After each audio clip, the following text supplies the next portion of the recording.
But with millions still unemployed, Roosevelt continued to use the power of the federal government to relieve the suffering caused by the Great Depression. Congress, at Roosevelt's request, enacts the Emergency Work Relief Appropriations Act, which is the largest single peacetime appropriation in the history of this country or any country in the history of the world.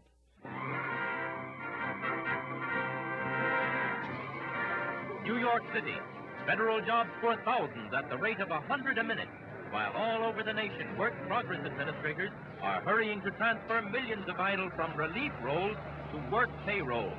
138 Green Street, New York, tomorrow morning, 9 o'clock. Municipal Building, Borough Hall, Brooklyn, tomorrow morning, 9 o'clock.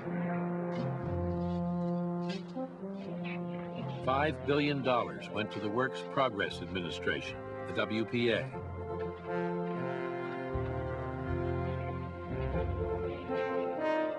Men and women hired by the government worked on more than 5,000 schools, 2,500 hospitals, 1,000 landing fields, 13,000 playgrounds.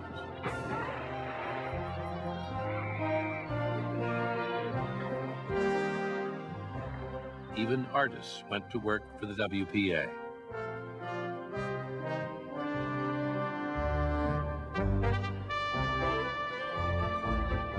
But for Roosevelt, this was just the beginning. He would bring power to rural America, where 9 out of every 10 families still lived without electricity.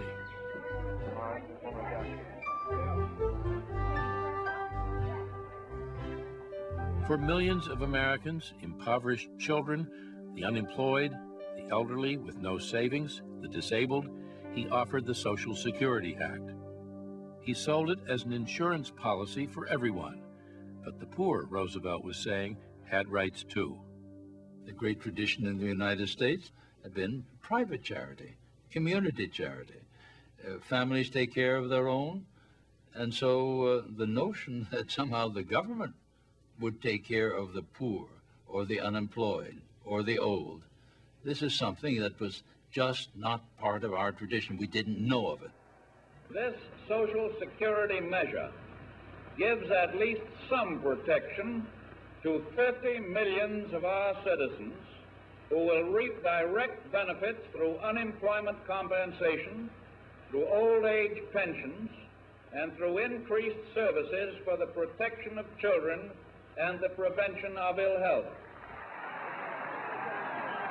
By the end of his first term, Roosevelt had begun to shift the balance of power in America. The rich felt the sting of higher taxes, and workers acquired the right to bargain collectively. Soon, great American industries, steel, rubber, automobiles, would be unionized for the first time.